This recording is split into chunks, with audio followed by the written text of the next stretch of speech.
प्रिय विद्यार्थियों, good morning. मैं डॉक्टर चंदन प्रकाश, लेक्चरर इतिहास विभाग, वीर विरमदेव राजकीय स्नातकोत्तर महाविद्यालय जालोर में अपने पर्सनल यूट्यूब चैनल पर आप सभी का हार्दिक स्वागत करता हूं। प्रिय विद्यार्थियों, आज हम BA part second year paper second के अंतर्गत पुनर्जागरण के अंतर्गत मानववाद का विकास के बारे में अध्ययन करेंगे। पुनर्जागरण का एक प्रमुख लक्षण उसकी मानववादी विचारधारा है, जिसे मानववाद कहते हैं। मानववाद का जन्म और विकास इतालवी नगरों में हुआ।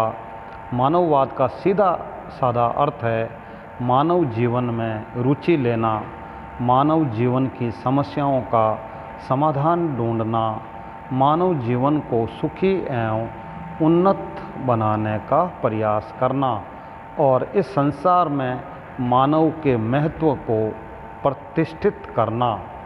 प्राचीन यूनान के साहित्य में जीवन के प्रति एक रुचि झलकती है।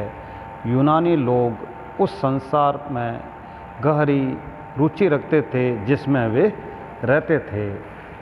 पुनर्जागरण के प्रारंभिक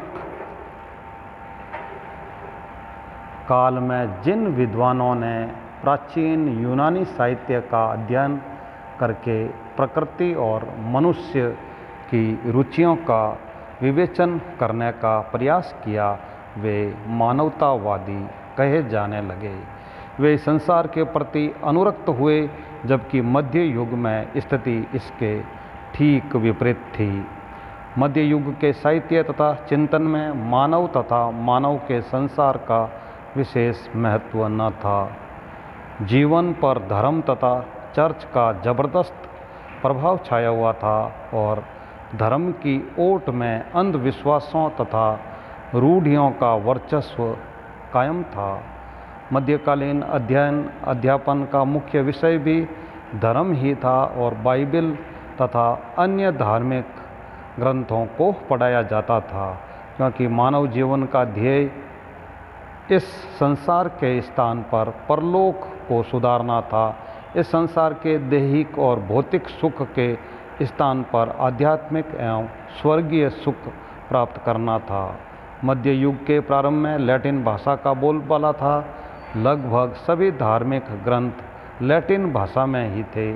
बड़े बड़े नगरों में जो विश्वविद्यालय कायम किए गए थे, उनमें वैसे तो अन्य विषयों को पढ़ाया जाने लगा था, परंतु प्रमुखतया धार्मिक विषयों की ही थी।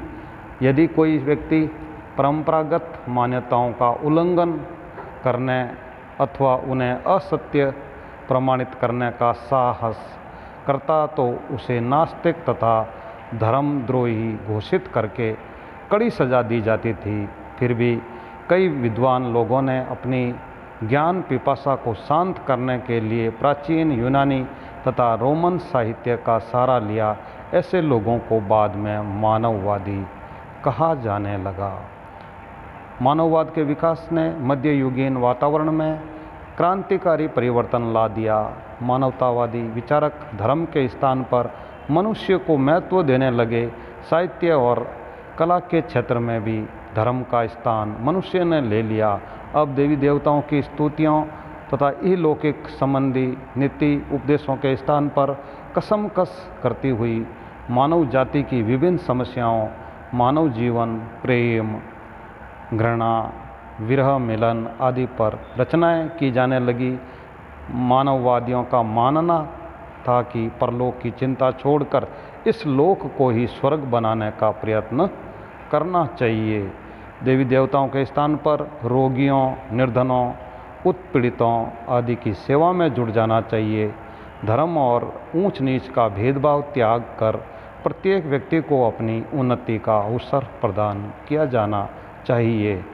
प्रत्येक व्यक्ति को अपनी इच्छानुसार किसी भी धर्म की उपासना करने की स्वतंत्रता मिलनी चाहिए और राष्ट्र के प्रति निष्ठा का विकास होना चाहिए। पठन पाठन का विषय धर्म न होकर मनुष्य तथा संसार होना चाहिए।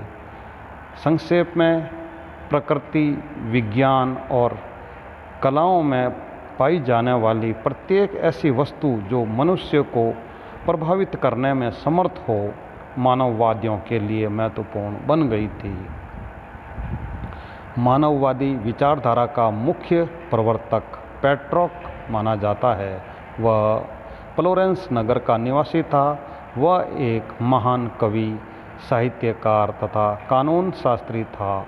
अपने देश के लोगों में यूनानी तथा रोमन साहित्य के प्रति अभिरुचि पैदा करना उसकी सबसे बड़ी देन है।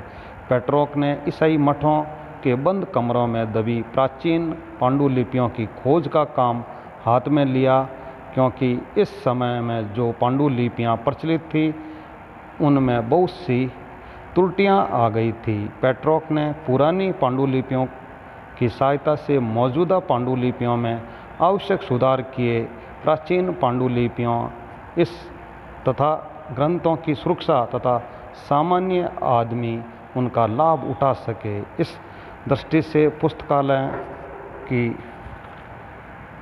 स्थापना के लिए अभिरुचि पैदा करना पेट्रोक की दूसरी महत्वपूर्ण देन है। इटली के अन्य मानववादियों ने पेट्रोक के अधूरे कार्य को पूरा करने का अथक प्रयास किया। परिणाम स्वरूप मानववादी विचारधारा का यूरोप के दूसरे क्षेत्रों में भी प्रसार हुआ। इंग्लैंड में इसका नेतृत्व ऑक्सफोर्ड तथा कैम्ब्रिज विश्वविद्यालयों ने किया। प्रिय विद्यार्थियों, इस प्रकार आज ने मानववाद के विकास के बारे में अध्ययन किया है। Very thanks.